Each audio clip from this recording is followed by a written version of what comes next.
حتی که رسول اکرم صلی الله علیه و سلم یک حدیث مخفیه که در ام المؤمنین عایشه ما گفته بودیم یک چنگ درونی مدینه منوره را فرا میگیره، خانه ها، تیرزه ها، شوی. مادرمان میگه چنگی چیه؟ میگن چنگ کاروان عبدالرحمن ابن عوف ای سودای یمن اومده است. میگه عبدالرحمنی که ای مکه برآمدن در پاپوشی نداشت، کاروان اوایه ای برادرم ما پولوچ آمده میجا بسیارمون، هممون ما پامون لوچ بود. 95% ما از عائله فقیر به دنیا آمدگیم. امروز 4 تنگه را بسیار انسان میاوه باور کنی در فخر فروشی و در بینی تزکنی در پیش شیشه نمیشوه. گو کاروان ابن عوف های تام بله گو فیرودش کنی. ابن عوف گفتن مادر فیرود دارد. دویده آمد در دستش یک کوزه طلا که مادر 1 سال ما در تجارت بودیم حق ندادیم. ای مهنت حلال میگو من اینا برای فیرود نکردم عبدالرحمن. برای چی فیرودون کرده باشم؟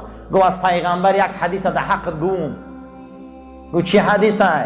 گو رسول اکرم صلی الله علیه و سلم فرمودن که روز قیامت همه آدما با پاهاشان میدرایند جنت، اما عبدالرحمن ابن عوف رنگ مار خزیده جنت میدراید. بعد از اون میگه 6 میگه در زمین و گریه را سر کرد. همین خیلی گریه کرد که پروردگار این دنیای برای من دادی، من قسم به خدا میترسم که عیش آخرت همه دنیا دا من نداده باشی. من در کار نیست دنیا داری گو، من در کار نیست. من وقتی که خزیده که میدرآمدم جنت معلوم همین بوده که حساب کتابی من وزوین بوده. حتی در یک روایت دیگه جناب پیغمبر میگه تمامی بای بچه های صحابه شیشته بودن نگاه کرد و گفت روز قیامت محکمه سلیمان پیغمبر 500 سال میرفته. 500 سال محکمه سلیمان پیغمبر میرفته. وقتی دعا کرده بوده که پروردگار برای من ملک و مال و پولتی که کسی در نداده باشی. گو با اون شرط میتیم تا که 500 سال بعد جنتی ها جنت میدروی. 500 سال سودش میرفته. ولی همش مایلی داشتن هم خوبه. با این زکات رو نتیم که ای پوچه که بینیمون میگیرن. ولی با این افطار و احسان ها را نتی، این نفقه ها را نتی، با این هم با پگه پرسش داره قسم به خدا. یک انسان میپرسه که من پول من جمع کنم، کشاورزی من کنم، دهقانی من کنم، دهمردگی من کنم، چی در زکات میدونم؟ این زکات بهای چی ای؟ سوال میشوه جان صاحبش کی ای؟ اما الله میگه که بهای جان تمیتی. من جان دادم شما دا میگه این جان ای من ای میگه بهای جان در این زمین زکات بوده. بهای جان در این زمین به نوا و فقیر و به وزن یتیم یاردم کردن بوده است. روز قیامت ندا میاد شده ای جانب عرش خدا که ای ثروتمندای به زکات رسیده، شما خزینه داری من در زمین بوده، از خزینه من چی داده مردم در اینجا بیاید کرد؟ این ثروتمندا شب و روز کار میکنن این عنوان بین که اینا کثیرای خدا در زمین بدین. برای همین این مامای هست که زکاتاتون براره، زکاتاتون براره. صدقه فیتر این واجبات ایمان ای. هر کسی که این رمضان به غیبت گوش کنی، به غیبت گویی، به جنگ، به پرخاش رمضانی سفید سیاه میکنه، برای انامین صدقه فیتر میتیه. هر یک غلام، آزاد، بای، کمبغل، ثروتمند، دارنده، هر فردی مسلمان، مرد و زن، آن کسی که اول ایوچش به دنیا آمدگی نیست از او زکات فیتر داده می شود. تا عید رمضان باید داده شود. 150 روبل پسترین درجه صدقه فیتر معلوم کردیم. 500 روبل میانش، 1000 روبل برای ثروتمند آدمایی که به زکات رسیدگی پولشون. زکات رسا شما 1000 روبلی ته سری هر خودتون و فرزنداتون. آدمایی که کاری مبلغ میانه معاش حد اقلتون از 50,000 بالا شما 500 روبلی ته. آدمایی که پنسیونر، استودنت و بینوان باید 150 روبلی ته. فدیه 350 روبل برای هر وقتی اوقات های. اگر یک آدم 3 وقت اوقات خوره 350 رو به 3 ضرب زنه، هر کسی کسل بیمار روزه گرفتن نمیتونه 1000 روبل فدیه ته. یعنی این شرع، این شریعت است. زیرا این که این احکام شریعت باید ما دانیم. این ثروتمندای عالم اسلامی خیلیدن. بنده اگر عقیده به خدا و پیغمبر داشته باشی و خدا و پیغمبر رو دوست داری و باور داشته باشی، ابدالآباد همیشه تأمل کن که تسبیح دوست می‌داری، لا اله الا الله گفتن دوست می‌داری، لیکن یگان مار لا یلتفت الی ما ورد من عقوبت المغتابین، یک بار میل نکردی که خداوند در حق غیبت کننده ها چی عذاب فرستاده. ایران گفته یک بار فکر کن، چرا که تسبیح و قرآن و نماز دوست می‌داری، غیبت هم برابر دینا بد بیناخی. وقتی که انسان خدا میشی، وقتی آدمی نغز میشی، وقتی و سوی قرآن میبیایی، در این ماه آدمی به توفیق میشی، اینم از یاد نبرار بنده. غیبت عذابش وزبینه برابر دی این سبحان الله و الحمدلله گفتنات. با ایرم از یاد نبرار که خداوند در حق غیبت کننده ها چی عذاب روی کرده و الکاذبین در حق دروغگوها خدا چی گفته است و نمامین سخنچین ها و خبرکشان خدا چی گفته است. پیغمبر خدا صلی الله علیه و سلم فرمودند که النمام لا تدخل الجنت، خبرکش جنت نمیدره. گفتند که خبرکش جنت میدره، سخنچین جنت میدره و در ابتدا جنت نمیدره، 500 سال بعد جنتی ها به جنت میدره. اما 500 سال در جهنم می سوخته برای اینمی خبرکشی هاش. آدم های خبرکش سخنچین قسم به خدا در یگان جا آبرو ندارن. شما گمان نکنه که خبرکش آبرو دارن. شما گمان نکنه که معلومات بازا اینا معلومات میدادگی اینا آبرو دارن. اینا نزد همون اداره هاشون در مقاماتاشون به آبرو هم. ایزد ای جانب خدا های. در زمانی که مسلمان ها با رومی ها مبارزه می بردن، یکی از صحابه های رسول اکرم صلی الله علیه و سلم با نام عبدالله ابن دجانه بود، خدا دانای نامش. همین صحابه اسیر غلطی، بسیار شخصیتی زیبا و بسیار شخصیتی شمشیر زن و یکی از پهلوانای میدان بود، در دست رومی ها اسیر غلطی. عبدالله ابن حذافه. رومی ها پیشنهادش کردن که تمامی شرایط خوب میکنیم، وظیفت میتیم، پولت میتیم، مالت میتیم، چیزی که بخوایی میتیم، ای زنها، ای ثروت، حتی بخوایی در درون خودمان وظیفت میتیم، لیکن برای ما خبرچینی و سیر مسلمان ها را گپ میزنیم. برای ما خبرچینی میکنی و سیر مسلمان ها را صحبت میکنی. هر باره که رفتی قطعی ما در جای مخصوص وا میخری، از تمام نقشه ها ما را آگاه میکنی، ازت تبسم میکنه، میگه پیغمبر ما را خیلی تعلیم نداده که کار کنی. بعد از اون میگه در همون صلیب میکشند، در اطرافش تیر میپرتویند، تیر میزنن، میگه حتی میگه نیزه ها میپرتویند که ترسانن شد. در درون آب میگیرن، غمش میتین که متهمش کنن ها و گوه. برای که بسیار شخصیتی چی بود؟ شخصیتی پخته و آدم حربی بود و میخنده. در همون وقتی هم غم دادن میخنده و میگه چیده میخندی؟ برای او خندیده استم که شما من از مردن میترسونید. ما مردمانی هستیم که پیش از همه کاری میکردگی ما مردن دوست میداریم. بعد دیگهای روغنی کلان میبیارن در پیش صحابه ها را میپزانن. یعنی رومی ها کردگن این کار در تاریخشان میبیارن. صحابه را در درون دیگ روغن، در درون دیگ روغن میپرتوین در پیشش، تا این که همون سیرا و همون کارهای مخفی را گپ بزنن. در این حالت با گریه میکنن، میگن ای اکنون متهم شد. و میگن چی با گریه میکنی؟ ما پیشکی قجان نگیرید، می غم دادیم، همین پیشکی قبول میکردی گردن میفروردی. تا گریم از بحر این نیست، گریم از بحر اینه که خدا من ده یک جان داده، کاش که من ده 100 جان میداد 100 بار میمردم در میره. برای همین برادرها هیچ محل اونها برای سخنچینی و برای خبرکشی آموخته نشدن. اما افسوس امروز خدای پناه نکرده یک بار اگر قدیشان خشوع سلام کنه اینا در حال خبرچی میشن، در حال خبرکش میشن.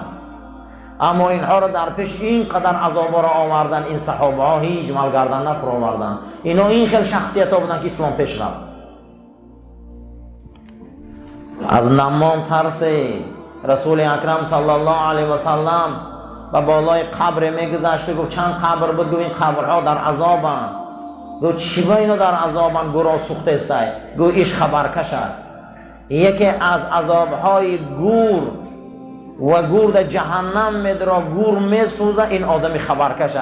خبرکشه گورش میسوزه، سخنچین گورش میسوزه. اینا هیچ آبرو ندارن قسم به خدا. شما کو این خبرکش و سخنچین ها را همین دنیا دا بینید چقدر آدم های رزیل و پستن، همه ودا نفرت دارن، هیچ ملمی کارا نکنه. جوان مرد مسلمان واقعا خودش میدراید رسمی کار میکنه لیکن خبرکش نمیشن. بعضی آدم ها برای دنیای دو روزه رنگ اسبای جوام هستنه، نه آدمگری را میفهمه. یا خیلیش هم استخوانش سبوکه 4 تنگه را میبینه دیگه باور کنی گفت هم مسفیدا من که خدا را خدای خل میگه. هم خیلی میگفتن که اینا همین خیلی. بعضی اینها اگر میبینن که شوخی میکنن که میگم در زمانی هم دورندگی هم چینا را نمیدیدم. این یکی از خصلت‌های رذیل است، یکی از خصلت‌های پست است. حضرت امام احمد بن حنبل در پیش آستار کعبه پرده‌های کعبه را قبیله گریه میکردن که یا مردی دیگه پرشان آمد و میگه وای هم پرده کعبه را قبیله گریه کرد که خدایا خانم ته، خدایا زنم ته، خدایا فرزندم ته، خدایا اینم ته. امید میگه طلب داره سوارم ته این ته. بعد حضرت امام میگه بسیار میگه دیدم که جوان مردی خوب، خیلی میگه غیرت جوان مردیم جوشید. میگه منم از بسیار بودم به دولت بودم. حضرت امام احمد بن حنبل بسیار شخصیتی به دولت بودن. میگه از همیانم کشیلا کو میگه یک پنجه میگه تیلا رو هم برو وردم کلان مقصد خالتچه در دستش موندم که اینا بسیاری ارزوات عملی شد، اینا دعا در پیش خانه خدا قبول شد. میگه و خندید و همون خالته تنگه ما گشت در دست ما دادم تیلا. ما گفت که امام بزرگ من دنیا طلب ندارم، من گفتم که او قصرهای جنت ته که قصرها در پیش او قصری چیه؟ برای من او خدمتگارات که خدمتگارای چیه؟ برای من از او حورای جنت که زنا در پیش او چیه؟ برای من از او غلمانایی که رنگ بچه هم خدمت میکنن از او ته که از این بچه های دنیا هیچ در پیشش. من آخرت طلب دارم نه دنیا. ثروتی که من دارم میتونم که همین مقصد دیگه همین ولایت مکه را همش تامین کنم. اما بگی خیال پرستی نمیکنم، خیالا نیستم. حضرت عبدالرحمن بن عوف روایت میکنه امام نووی حدیثه میگه شیشتگی به در بالای دسترخوانشان که یک کاسه میگه شوربا را آوردن، 2 تا لینگ خروس از درون کاسه شوربا برآمدگی و آوردنشو نگاه کرد. گفت این خوراک برای کی آورده؟ گفت برای خود آوردیم حضرت. میگم خیلی سرد سکوت رفت و گفت به یادم جنگ احد آمد. تن چگونه؟ گفت روز جنگ احد ما نان خوردن نداشتیم، بسیار من میدان جنگ گشنه آمد. روز جنگ احد صحابه صف کشید، پیغمبر بین صحابه آمد ما را بشارتی به جنت داد. آن روز پیغمبر در بین ما بود، ما هم معنوی سر بدیم هم مادی سر بدیم. ما از چهره او چشمامون کندن نمیتونستیم، اما مصعب ابن عمیر به کفن گور کردیم در احد روز. حمزه را پاره پاره کردم، اشحل به کفن گور کردیم. همین گفت که بسیاری صحابه را به کفن گور کردیم. امروز ابن عوف مالش دنیا را گرفته در پیش و یا هیچ در ایمان و منزلت بزرگ نیستی، با وجودی که با تو خروس شوربا میخوری بگیره اینه پیش من میگه که تو بگیر یکر که ما این خیلی روزای وزبی نمیگذراندیم، ما گشنه بدیم، ما هیچی نداشتیم. اما اونها امروز خوابن در او پرده خاک.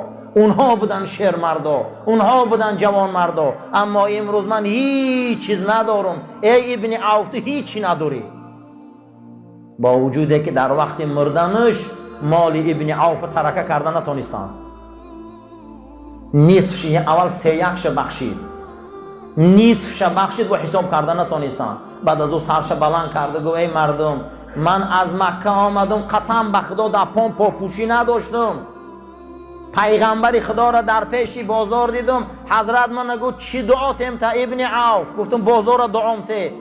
ای روزی که دعای رسول اکرم گرفتم میدر آمدم بازار مدینه، سنگم برداشتم در تکش پول بود. این معجزه رسول اکرم بود. میگم من همین خیلی شد که روزه پول و تنگه و تیلای من ای بازار شترا میبراوردم. این دعای رسول اکرم بود اون روز در حق من یا پالوچ بودم، امروز مالی مرا ترکه کردن نمیتونم، مالی مرا حساب کردن نمیتونم، مالی مرا تقسیم کردن نمیتونم. مردم شاهد باشه همش بخشیدم و شما هم روز قیامت شاهدی تهیه که ابن عوف تمام مالش بخشید، من خدا حساب نکنم. یکی از میلیاردری صحابه بود. از قول بزرگان تا اینکه قدر و منزلت ما چکار شود در یک جای معین آمده رسه که در این زمان خیلی قدر و منزلت های ما پس شد بین دیگری ما. نه حرمتی بین برادر موند، نه حرمتی بین امکداری موند، نه حرمتی بین تقویداری موند، نه حرمتی بین اکا و دادری موند، نه حرمتی زنداری و نه حرمتی شوهرداری موند. چی با سببش؟ همین سببا را حضرت حسن بصری در کتاب جمع کرده. چی با میگوخی؟ این همین سببا را جمع کرده. سببش چی ای؟ یکمش همین بود است که گفته فرزند آدم، عملو کلکه، چی کاری که میکنی به خودت باز میگرده. چی کاری که میکنی به خودت باز میگرده. نیک کردی نیکی را نیکی رسد، بدی را بدی. چی کاری کردی که خودت هم بیا. انظر خشرو نگاه کن، علا ای حال، در کدام حال تو دوست می‌داری که با پروردگار روبرو شوی. دین همینجا تمام کرده بودیم که تو کدام کار دوست می‌داری که با خدا واخری. همین فکر که نماز روزه دوست می‌داری، روزه را دوست می‌داری، حج و زکات دوست می‌داری، چی عمل دوست می‌داری که خدا خودی واخری. انمورا که دوست داری گفته از خفای همین کار زیادتر شو، از خفای همین کار زیادتر حرکت کن. وقتی تو خدا را دوست می‌داری که کدام عمل خودی واخری، چی عملی که میکنی او عمل در خودت باز میگرده، چی نیک باشه چی بد. و کان یقول، حضرت گفتن ان لاهل الخیر علامه یعرفون بها. آدمای نیک کیا هستند؟ آدمای قدردان کیا هستند؟ آدمایی که اونها در شما علامتهای نیکی را میبینه، اونها کیا هستند که شما اونها را آدمای خوب گوه؟ کیانو؟ که در زمان پیغمبر و در زمان من آدماش انمی خلق دهید حضرت. کیا بودن اینا صلی الله علیه و سلم؟ یکم صدق الحدیثی، یکم راستگو بودن. یگانه چیزی که آدم آبرو مقامت چی بده؟ راستگویی. صدق الحدیثی، راستگویی. دویم اداء الامانتی، امانتداری. امانتداری بسیار چیزی مهمه عزیزان. هممون امروز در امانت‌ها بسیار میلنگیم. فرزند امانت ای، زن امانت ای، جان امانت ای یک طرف. با در دادگیری برادران امانتی هم بسیار این چیزی مهمه. مسلمان از روی همین شناخته می شود. پیغمبر صلی الله علیه و سلم پیش ای پیغمبریش چی سبب بود که مردم حضرت ایمان آورد و دوستش می داشتن؟ چی سبب بود که پیغمبری ما آبرو پیدا کرد؟ چی سبب بود که رسول ما رو دوست می داشتن؟ سببش همین بود که لقب حضرت محمد امین بود. در زمان پیغمبر نبودنش امانتدار که بود، وقتی حضرت پیغمبر شد مردم گفتن آخه این امانتداره، در پیغمبریش هم دروغ نمیگه. برای همین در پیغمبریش هم که دروغ نگوه این حق میگه در اطرافش جمع شدن. امروز دویم خصلت صحابه امانتداری بوده. حتی در می کتابای فقه میبیاره که اگر گاوی را به امانت در شما دادن، یک گاو زاید و ماند، شیری گاوی امانت میجوشی برده دریا دا میریزی. حتی شیری امور استفاده برده نمیتونی. امانت استفاده برده نمیشه و امانت بانی میکنی. پیغمبر ما صلی الله علیه و سلم در زمان پیش ای پیغمبریشان در مکه امانت بانک بودن. همون روزی که از مکه به مدینه هجرت کردن، حضرت علی کرم الله وجهه را گفتن که علی من میرمو ورق امانتاه همون جده، آدما وقتی می بیاین امانتاشون فلان جا برده ماندگیم همونجا برده همشه ته. دویم چی بده خصلت مسلمان، اخلاق مسلمان، قدر و منزلت مسلمان چی بده عزیزان؟ امانت داری، امانت مردم بازگردانی، امانت دار باشیم همه ما. سیوم والوفاء بالعهد، اهداد وفا کنیم. امروز بسیار به عهدیم، اهداد خیانت کردیم، اهدامون رو نمیستیم. تحت چی شرایطی که باشه آدم وقتی عهد میبندی اگر سنگ باره عهد دبیست، عهد فقط کافر خیانت میکنه. والوفاء بالعهد، عهد بسته. یکمش که عهد نبنده، دویمش که عهد بسته اهداد بسته. کسی عهدش نمی ایستاده در وجودی و خیر نیست، خیر نداره. یکمش که عهد نبند، عهد این واجبات ایمان ای. پیغمبر ما صلی الله علیه و سلم یگان عهدشان خیانت کردگی نیستن. تحت چی شرایط قرار میگیری وقتی عهد میبندی عهدت باید برای هیچ محل در عهدت باید خیانت نکنی. عهد خدا که شکستی و چی دیگر غیرت میمونه، چی قدر میمونه برای آدمی که عهدش میشکنه. همین آدمی که تحت وعده میره و عهد میبنده عهدش میشکنه و قدر داره دیگه نزدیک بوده. این همینجا قدر قیمت گم شده. چند چیز دین نداره. یکم پدر و مادر بانی کردن، گمان نکنه که فقط مسلمان ها اتو بچشان بانی میکنن. یکم دین، دویم اخلاق، سوم عهد. چند چیز دین نداشته. یا آدمی از خدا دا باور نداره که اخلاقش اخلاق مسلمان خوبه. یا آدمی از خدا دا باور نداره نه که یگان بار عهد چه خیانت نمیکنه. انا این قدر مسلمان بلند میکنه، انا این منزلت مسلمان بالا میکنه. هممون بازم میگم عهدامون رو باید وفا کنیم، عهدامون رو باید بیستیم. کسی عهدش نمی ایسته ایرا نغزانیم، در وی علامت خیر وجود نداره. و قلت الفخر و الخیلا، کسی که فخر فروشی نمیکنه.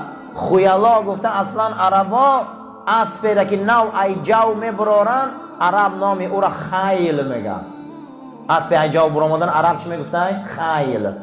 ای جو برآمده و هیچ خچ گردن نمیتیم خیل سوار میشی، نه درد گردنش بنده به کلا میگیره نه لجامه، هیچ تووی رام کردن یک حادثه بازی میکنه. انمی نمیگن که خیال پرست.